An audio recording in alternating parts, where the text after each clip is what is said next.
Programa Voz do Trabalhador, trazendo a dica do cartório Joana Malheiros neste sábado. Estou curioso, Joana. Boa tarde. O que nós vamos falar hoje?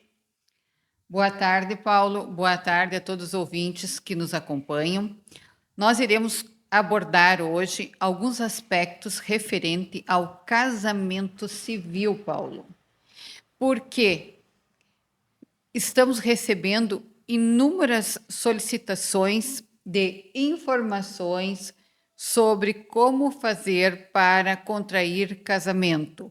Então, nós temos que atender ao nosso ouvinte, atender ao nosso cidadão que está vindo ao cartório buscar essas informações.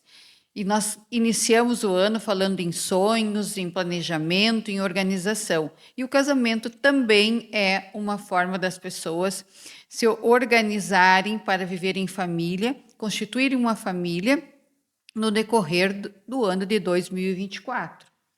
Isso acontece aqui no balcão do cartório, Joana? Sim. Nessa proporcionalidade Sim, alta? nós estamos observando que as pessoas estão vindo ao cartório buscar essa informação, como também estão ligando para obter informações referente ao casamento civil. Bom, vamos seguindo então, porque nós queremos saber então. O pessoal está querendo casar, está querendo legalizar a sua união. E o momento, é claro, é no início do ano, porque nós falamos em aspirações, e essa Sonhos. é uma delas. Isso aí. É a Joana realizando sonhos, viu? Vamos lá então. Primeiro passo. Qual a documentação? Tudo vai depender do estado civil da pessoa. Se ela é solteira, se ela é viúva ou ela é divorciada. Qual o estado civil?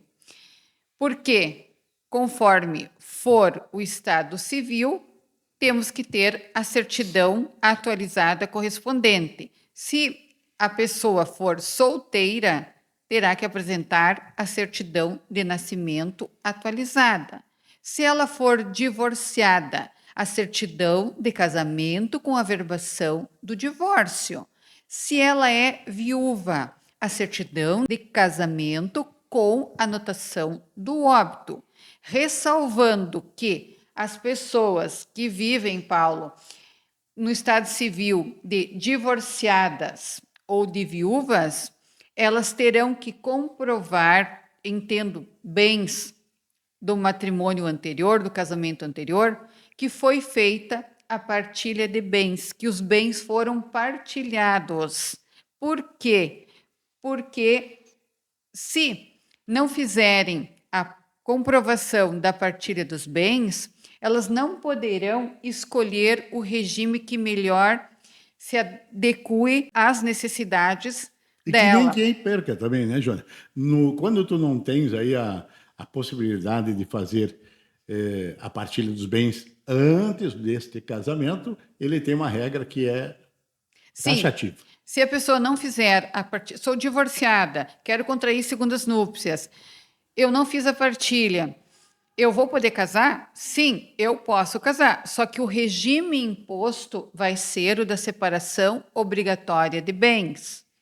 Então, são detalhes que as pessoas têm que observar. Detalhes, mas são muito importantes. Claro, por quê? Porque vai de encontro às aspirações patrimoniais. Então, é importantíssimo que as pessoas possam legalizar, oficializar, formalizar, ter o papel, mas tem que olhar para esse lado do regime de bens. Além dos documentos, elas têm que saber, mas que cartório que eu vou ir? No cartório de registro civil. Eu preciso levar os documentos? Tem prazo, tem antecedência? Como é que funciona isso? Hoje, e a gente já abordou, até a gente criou uma expressão, o casamento a jato. Por quê? Estando a documentação dentro dos requisitos solicitados, eu posso casar em 2 dias, em 3 dias, em 5 dias, enfim, eu posso casar rapidamente, porque não existe mais aquele prazo de 15 dias do edital. Então, ficou muito mais simplificado para as pessoas formalizarem as suas relações afetivas através do casamento civil. Eu estou com uma curiosidade aqui, mas eu vou pedir licença para te perguntar. Joana, se eu tenho, vamos supor, um imóvel que está meio enrolado e para fazer a partilha, ele fica um pouco difícil, vai demorar. Eu tenho que esperar casar primeiro? É como nós estávamos falando, se a pessoa é divorciada e ela tinha um bem que não foi partilhado, ela pode casar? Pode, mas aí o regime vai ser da separação obrigatória justamente por causa desse bem que não foi partilhado, para não existir essa comunicação. Então, o regime da separação obrigatória, ele traz essa disposição no tocante ao patrimônio, que não há comunicação de bens. Perfeito.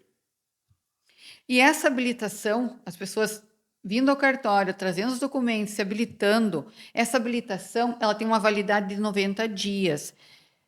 Eu posso casar imediatamente ou, caso ocorra um imprevisto, eu tenho ainda 90 dias para contrair esse casamento com esta habilitação que foi feita.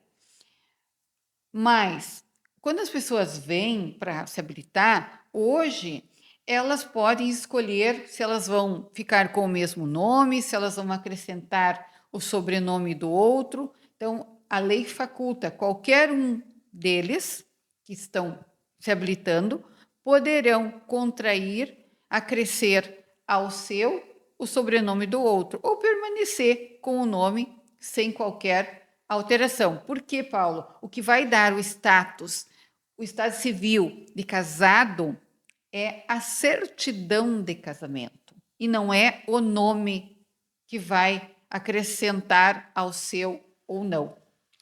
É o papel é que manda, viu, gente? Nós viramos e mexemos aqui e caímos naquele jargão. Papel é que manda, mas é isso mesmo. Exatamente. E a idade para casar, a idade núbil é 16 anos. Mínima. Mínimo. Se eu tiver 16 anos, eu posso contrair casamento desde que os pais deem o consentimento. Então, essa seria a idade mínima, a idade núbil. Então, são situações que aparecem, que as pessoas querem formalizar, mas vão formalizar de acordo com a condição de cada uma, de acordo com o Estado Civil, para poder escolher o regime que melhor vai se adaptar, ou se não pode ser ser feita a escolha, por causa da não partilha dos bens, enfim. Então, a gente vai ter que ver a situação de cada casal. Cada caso é um caso. Né? Isso aí. Um detalhe. A questão custo desta operação.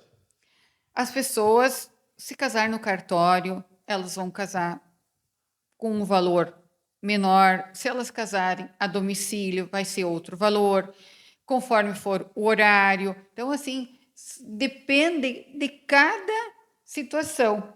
Hoje em dia, as pessoas escolhem casar às vezes, numa festa, elas fazem uma cerimônia para as pessoas mais chegadas, os seus familiares, seus amigos, e aí resolvem fazer o casamento civil junto nesta ocasião. E eu tenho para dizer que eu estou muito feliz essa semana, porque nós tivemos 2 casamentos bem recentes. Um foi na festa, era um ambiente assim acolhedor, existia uma afetividade, e eu falo que a gente está formalizando as relações, mas nós estamos, Paulo, registrando emoções. Era uma felicidade, eram pessoas assim que estavam contraindo casamento em segundas núpcias, os filhos presentes. Então, assim, foi os pais dos noivos, eram os amigos, umas pessoas todas muito queridas pelos noivos. Então, foi uma festa, assim, muito aconchegante, muito acolhedora, uma afetividade enorme existia naquele ambiente. Então, assim, por isso que eu digo, a gente registra, além de ter o ato, a chancela do Estado, nos documentos, no ato do casamento civil, dando a segurança jurídica, a autenticidade, a publicidade, a eficácia perante terceiros, nós registramos emoções. Isso é lindo, é maravilhoso. Então, quando você pode unir a emoção junto com a legalização, é muito importante. Então, a razão, a emoção, tudo junto, né? Faltou alguma coisa, alguma informação a mais nessas orientações? O importante do casamento é que é uma forma da pessoa comprovar aquele relacionamento de maneira muito fácil. Por quê? Porque basta, Paulo, a apresentação da certidão. A certidão está ali, dizendo que a pessoa é casada, tem a data que ela contraiu o casamento, o regime que passou a vigorar naquele relacionamento. Então, isso é importante porque dá segurança jurídica, porque evita conflitos, não tem aquela problemática de chegar numa altura da vida, não deu mais certo e há necessidade de fazer um divórcio, ninguém fica discutindo ali, não, mas eu casei depois que foi adquirido o bem, então aquele bem que foi adquirido não vai comunicar, enfim, né? Então são situações assim que aparecem